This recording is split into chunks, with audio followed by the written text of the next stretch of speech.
आज सलेमपुर मार्केट में पहुंचे वाला ने तो सामने ऐसा ने दृश्य देखे के मिलल जो देखले के बाद एकदम दिल दहल गेल भाई। तो आप लोग का स्वागत है भोजपुरिया ब्लॉग में। वीडियो 3-4 दिन लेट आए खातिर आप लोग से माफी मांगल चाहते हैं भाई लोग। और शादी ब्याह के दिन में जनते वाला सब व्यस्त बता शादी में हम पहुंचल बन सलेमपुर जहाँ देख सकते जाते रहने ता सामने देखल बाटे ट्रक का एक्सीडेंट देख सकते कितना खतरनाक भइल बा। बतावल जाता है कि आज 4 बजे का एक्सीडेंट ही भइल बाटे और ये एक्सीडेंट में ड्राइवर के दोनों पैर कट गए भाई। और अब सीधा पहुंचल बन देखो सलेमपुर बाजारी में जहाँ ISIR का प्रचार चलता है जेबी नहीं भर भर दे। और हम अपन धनों के लेकर पुलिस चौकी पड़े होते हुए पहुंचल बनी ब्रिजे के तौर जहाँ ब्रिजे की तरह भीड़ देख के ऐसा लगा था कि बम्बई की संचरी बाजार में है। संचरी मार्केट जैसे लगला चोर बाजार जो बोलल जाला बहुत सामान मिलेला। हमहू के लेवे गला दूर आके देवल रही तो माई कहले बोलता रही ले ले बने। और ऐसा मनवे देखो ता लोग कई मारुति सजाता सन कहां से के लगन बहुत करकस भी है। हाय चाचा बाबा जो रजाई सियत रहना और रजाई का जमाना चल गल सब कंबल उड़े लगल बटे। तबले ओगा भाईवा सनकले लाठी ले आइला लगल पीटे हम कहीं पगला गेल का बाद में पता चला कि पीट की रुइया सही करता। और फिर सलेमपुर की ब्रिजे की तरह ऐसा लगल बाजारी के देखत हूं आगे बढ़त नहीं काहे से कि औरियो कुछ सामान लेवे के बाद फिर एने गली में एक कटरा में पता ना का कटरा का नाम बा नहीं पता हमके। और घूम के लगल है दुकान देखे जिनमें कपड़ा की दुकान बल से एक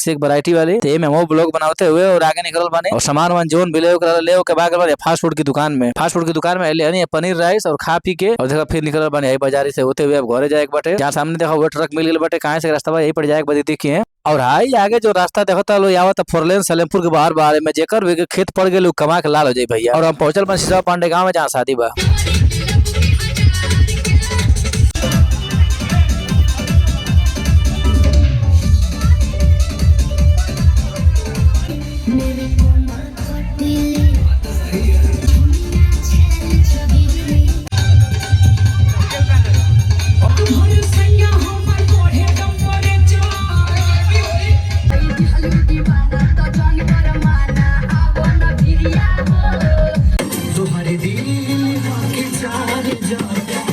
तो भैया राती का 4 बजे ले लो गाना का उम्र पूरा गम से लेके भोजपुरी लेकर सब गवा के सब नाचत गावत पान लो। और एक साथ बियाह हुआ खत्म हो गया और सुबेरे खमो निकल गए बने अपने घर की ओर जहाँ देखत लो देवरिया जिला के एकदम सड़क बाइल से देखले के बाद एकदम मन मोहित हो जाए भैया हमारी और सड़क पे करवा जो खुदते मन हार जाए। और फिर हम पहुंचल भिखमपुरा जहाँ लक्ष्मीपुर होते हुए फिर वापस आ गए बने बरहज किनारे पर और अपने धनों के नाई पर लोड कर दिल बन जा लोड करके लेके निकल गए बन जा जहाँ पुल के देख के खाले कही बतिया मना में आवे भैया हरदम की पुलवा बन जाये तो सवरिया करे के ना नैया का और फिर नाई के किनारे पर लेके उतार के और फिर चल दिल बन अपने घर की ओर।